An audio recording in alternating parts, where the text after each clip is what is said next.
So I just want to walk through a couple changes in our upcoming release. Number one is on our homepage, we've surfaced the opinion changes for that day. So basically, on our most recent analysis, these stocks in all of your watch lists changed opinion today.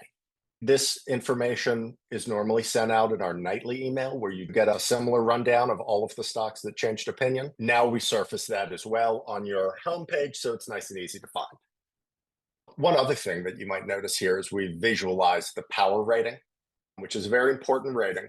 It's really something that is core to an understanding of our opinion and our score. We provide a definition of it here. But anyway, we've made a nice, easy visualization for you. What's the context that the power rating exists in? Is it bearish in the red? Is it bullish in the green? Is it sort of neutral in the yellow?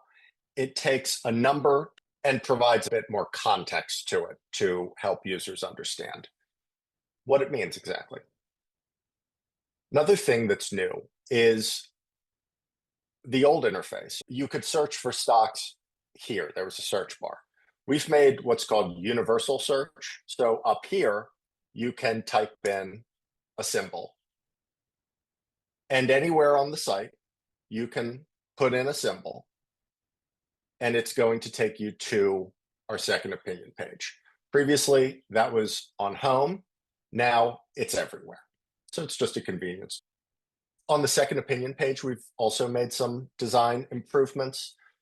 On the second opinion highlights, we've consolidated a few of our highlight items, basically to make it more mobile friendly, just generally a more pleasant experience. We've also made a number of design changes to these indicators as they appear on the second opinion page. On watch lists, we had requires attention. We've made it more visible. Requires attention was sort of a secret, hidden feature that not many of our users knew about. So we have made it a little bit bolder and bigger. When you click into requires attention, it's going to give you a rundown of the stocks in the watch list that you're looking at. So for me, it's biotech stocks. We drill into requires attention. They're not things you need to act on instantly. That we're not saying that. It's things you might want to know about. So rather than just looking at a table, we surface specifically the stocks that require attention, that are exhibiting something noteworthy. Opinion change, stop loss breached, market risk warning, and overbought and oversold. We call these our 4 warning signs. These are the 4 warning signs. A stock has changed opinion, the stop loss has been breached, the score is significantly deteriorating for a long. The equivalent score for avoid would be significantly improving.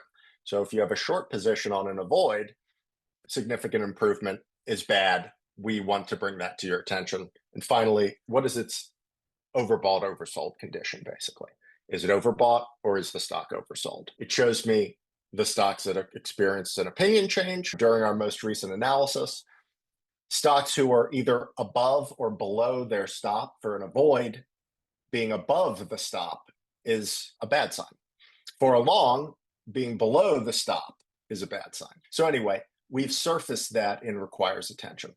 Stocks that are overbought or oversold also appear there. Let's look at one more example. So now I go to P&F breakouts.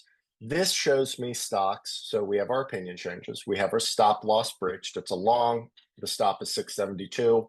The current price is 617. It breached stop. We also show market risk warnings on requires attention. So if the score of this long is -3, that means significant deterioration. You should review your position, etc. Here's another long. Its slow stochastic oscillator is 95.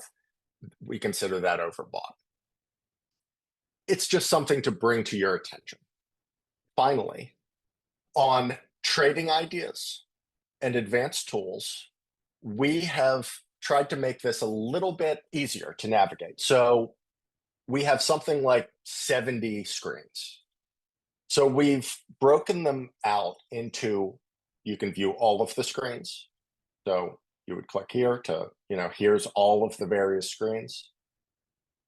But if you only want to view the bullish screens, you click bullish, and now you're only looking at the bullish screens. It reduces the amount of screens that you have to sort through. Same thing with bearish. These are the bearish screens for trading ideas. And then finally, popular. We surface in popular the exact same screens that are up here in popular screens. The other thing you can do is you can search by the screen name. So if you like Money Runner, you search money. If you like today's buys or today's, etc. If you want to look at oversold, okay. So it's a way to basically just search through the plethora of screens that we have in trading ideas. Exact same thing in advanced tools. Does the same thing. Bullish, bearish, popular, all search, breakouts. It'll show all of the screens with the term breakout in it. So the other cool thing on Second Opinion is we have included a little bit of text to give context to the opinion score. This is an avoid of 0. That means it has a strong avoid signal. Now, let me find some other examples. Let's pull up a long with a score of 0. That's a strong buy signal. Now let's look at some others though. For example, here's a long of -3. A long of -3 is showing significant deterioration. Review your position. What it does is it adds a little bit more context to our score so that a MarketEdge subscriber can go to a stock, see that it's long. Okay, well, that's good. But the score is -3. It's deteriorating significantly. You might want to review your position. It's, again, adding a little bit more context to our indicators because they exist in sort of collaboration with one another. And I think that's about it.